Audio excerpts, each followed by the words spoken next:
चाहे HD देवेगौड़ा साहब हो, चाहे IK गुजराल साहब हो, चाहे वाजपेयी साहब हो, चाहे डॉक्टर मनमोहन सिंह साहब हो, आप जिस भी वजीर आजम का नाम लो, जब कभी जम्मू कश्मीर में हालात खराब हुए, उनकी हमेशा कोशिश ये रही कि जम्मू कश्मीर में जमहूरियत, डेमोक्रेसी वो दोबारा कायम होनी चाहिए। ये पहली मर्तबा हमने देखा है कि मरकज में ऐसी हुकूमत आई है जो ये नहीं चाहती कि यहाँ पे जमहूरियत हो, जो ये नहीं चाहती कि यहाँ जम्मू कश्मीर के लोग जो है अपने वोट का इस्तेमाल करें, जम्मू कश्मीर के लोग जो है अपनी मर्जी से अपनी हुकूमत जो है वो कायम करें, और एक एक करके हर इदारे को जो है कमजोर किया जा रहा है। कल तक तो ये कहते थे कि पंचायतें हैं, अब जनवरी में पंचायतें भी खत्म होंगी। जो आपके लोग अर्बन लोकल बॉडीज, म्यूनसिपैलिटीज हैं, उनको भी एक एक करके खत्म किया हुआ है। जम्मू कश्मीर की असेंबली को खत्म हुए 2018 में खत्म हुआ, आज 23 साल खत्म हो रहा है, जमहूरियत कहीं नहीं। और फिर जैसे सदोत्रा साहब ने कहा, ये लोग दावा करते हैं डबल इंजन। अरे जनाब, डबल इंजन का की तब बात हो जब उस डबल इंजन का फायदा यहाँ के आवाम को पहुंचे।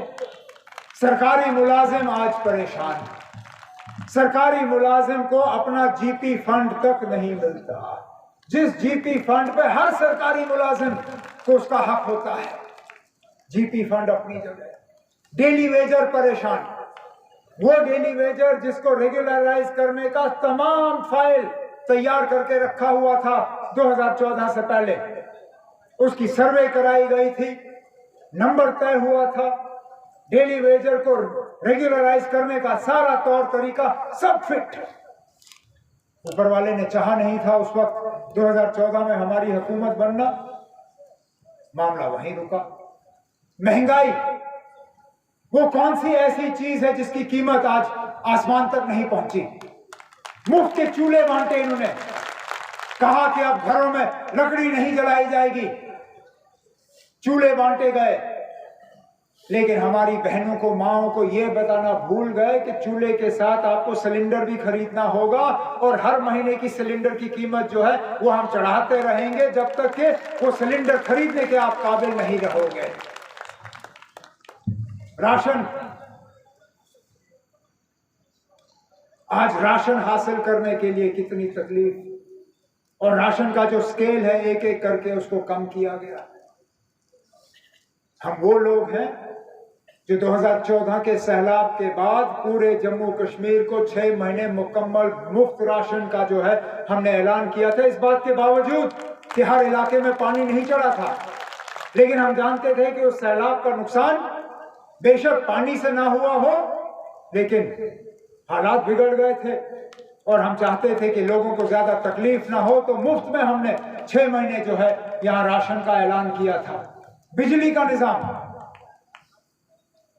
दावा करते थे ये लोग कि हम बिजली फराहम करेंगे, लेकिन आज बिजली कहीं नजर नहीं आती। मीटर लगाने में ये लोग पीछे नहीं रहे, हर घर तक ये पहुंचे सर्वे कराने के लिए, कहीं मीटर, कहीं स्मार्ट मीटर, कहीं डिजिटल मीटर, मीटर तो लगे लेकिन बिजली कहीं नहीं। पानी की किल्लत हर जगह, पानी का रेट जो है वो तो चढ़ता गया, लेकिन पानी कहीं नहीं। अस्पताल में डॉक्टर नहीं, अस्पताल में दवाई नहीं, स्कूल में मास्टर नहीं, मास्टरानी नहीं, नौजवान हमारे बेरोजगार, रोजगार के साधन कहीं नजर नहीं आते। ये कहा गया था उस वक्त कि नौजवानों के रोजगार में अगर रुकावट है तो वो दफा 370 आईन का 370 हटने के बाद यहां रोजगार का रोजगार ही होगा। दफा 370 हटते हुए अब 4.5 साल हो गए। मैं मजबूर होता हूं पूछने पे कि वो रोजगार के ऑर्डर गए कहां?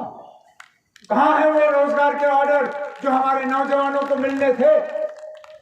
आज पुलिस में कम से कम 6,500 पोस्ट खाली है। सरकार का कोई महकमा नहीं है जहां पोस्टें खाली नहीं है। फौज में आज भर्ती नहीं हो रही है, सेंट्रल फोर्सेस में आज भर्ती नहीं हो रही है, कहीं पे भी आज मुलाजमत का कैंप नहीं लग रहा है। तो आखिरकार अगर ये डबल इंजन है तो ये डबल इंजन, इसका फायदा किसको पहुंचा? क्योंकि यहाँ के लोगों को तो उसका फायदा नहीं पहुंचा।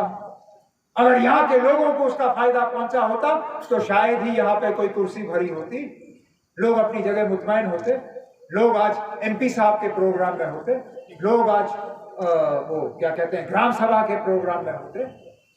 हकीकत ये है कि इस हुकूमत में किसी को फायदा नहीं पहुंचा और इसलिए आपको अपने वोट का हक नहीं दिया जा रहा है।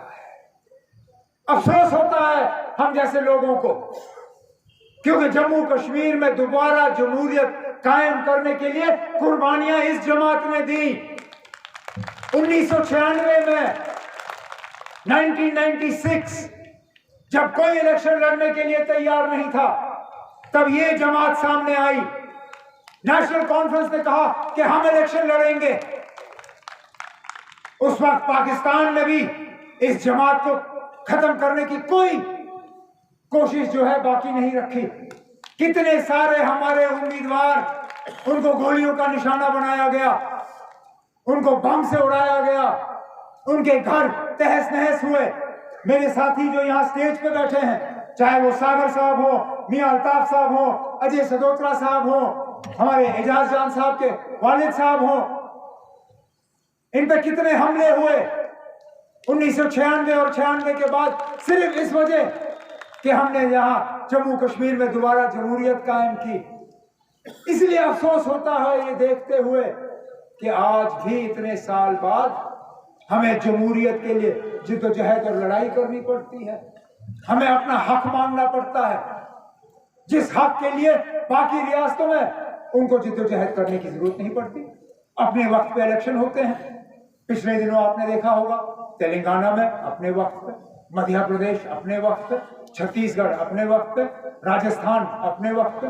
कल वो दुनिया भर से उन्होंने मशीनें लाई। जब उनके मशीन उन मजदूरों को निकालने में नाकामयाब हुए तो उन्होंने लोगों को वहां सुरंग खोदने में भेजा। खोदने वाले हिंदू भी थे, मुसलमान भी थे।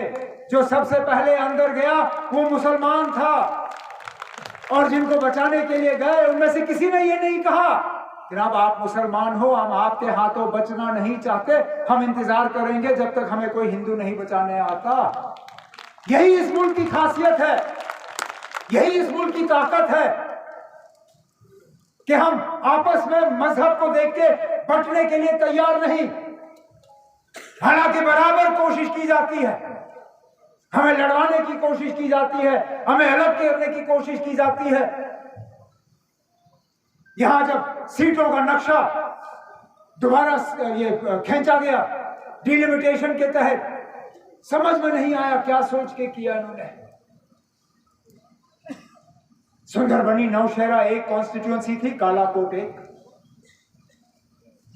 अगर अलग करना था तो सुंदरबनी के लोगों ने कहा था कि हमें अलग सीट दे दीजिए। अलग सीट उनको देना नहीं था। नौशहरा से सुंदरबनी काट के कालाकोट के साथ जोड़ा, ठीक है, वो भी आपने कर लिया।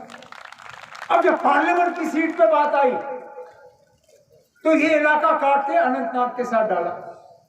उसमें भी सुंदरबनी कालाकोट को एक जम्मू के साथ रखा, नौशहरा और रजौरी का जो बाकी ऊपर का इलाका है पुंछ के साथ, वो अनंतनाग के साथ डाला।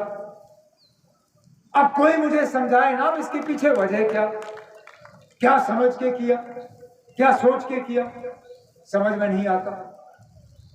लेकिन इतना मैं आपसे जरूर कहूंगा, जो होता है अच्छे के लिए होता है। आपका जम्मू का एमपी आपको दिखता नहीं था, जम्मू का एमपी आपसे वोट लेता था, फिर आपके काम नहीं होते थे।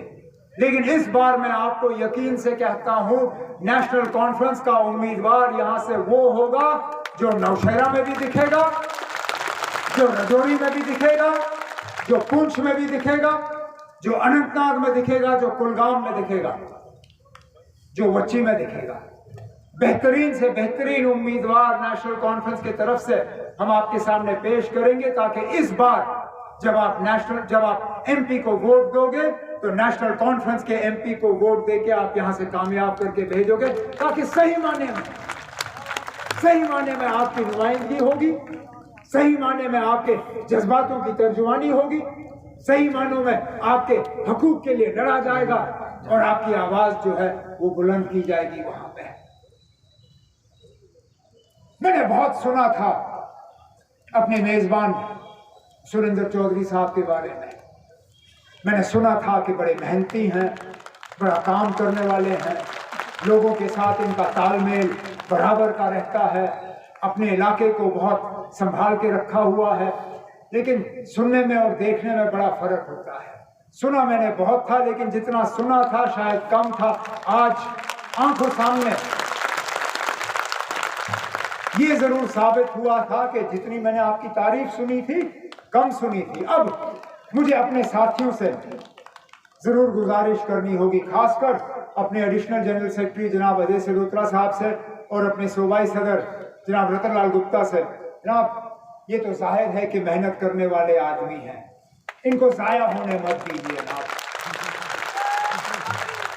ये नेशनल कॉन्फ्रेंस के लिए बदकिस्मती होगी अगर हम सिर्फ इनको नौशेरा तक ही बांधे रखें। मुझे लगता है कि हमें अपने सेंट्रल सेक्रेटरी जनाब सुरेंद्र चौधरी साहब का काम न सिर्फ नौशेरा में लेना चाहिए बल्कि जम्मू सूबे में जहां पे भी, और मैं कहता हूं कभी कभार अगर आपको वहां पहाड़ के उस तरफ की भी खूबसूरती का थोड़ा सा मजा लेना होगा तो आइए, हमारा हाथ वहां कश्मीर में भी बताइए। आपने यहाँ पे हमें अपनी मेहमान नवाजी का फायदा दिया। अगली बार जब नासिर का प्रोग्राम होगा कुलगाम में, कुपवारा में, आप आइए और इनके जलसे से खिताब करिए।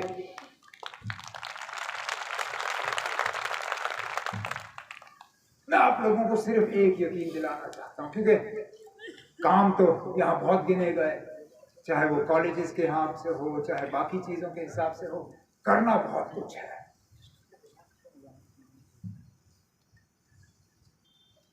पिछली हुकूमत में हमने आपको तहसीलें दी, ब्लॉक दिए, नियाबत दिए, लेकिन एक कमी जरूर रह गई थी, वो डिस्ट्रिक्ट की कमी रह गई थी।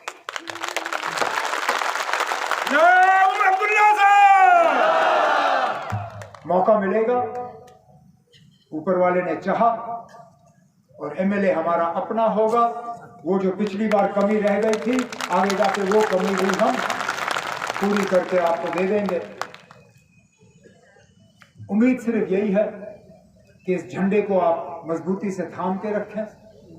नेशनल कॉन्फ्रेंस के पैगाम जो है आप जगह जगह पहुंचाएं, लोगों को ये एहसास दीजिए कि इस मुश्किल दौर में भी हम पीछे नहीं हटे, हमने अपनी आवाज को बेचा नहीं, हमने अपनी जबान पे ताला नहीं लगाया। आपके हकूक के लिए, आपकी इज्जत के लिए, आपकी वकार के लिए हम लड़ते रहे। आगे भी चाहे छोटे मसले हों, चाहे बड़े मसले हों, आप इन लड़ाइयों में हमें पीछे नहीं पाएंगे। सुरेंद्र जी, मैं आपको, आपके साथियों को आज के इस बहुत ही कामयाब प्रोग्राम पे न सिर्फ अपनी तरफ से बल्कि सदर मोहतरम जनाब फारूक अब्दुल्ला साहब की तरफ से दिल की गहराइयों से मुबारकबाद पेश करता हूँ, इस उम्मीद के साथ कि दोबारा जल्दी हमें इस तरह मुलाकात का मौका हासिल होगा। इन्हीं अल्फाजों के साथ आपसे इजाज़त चाहता हूँ। बहुत बहुत शुक्रिया।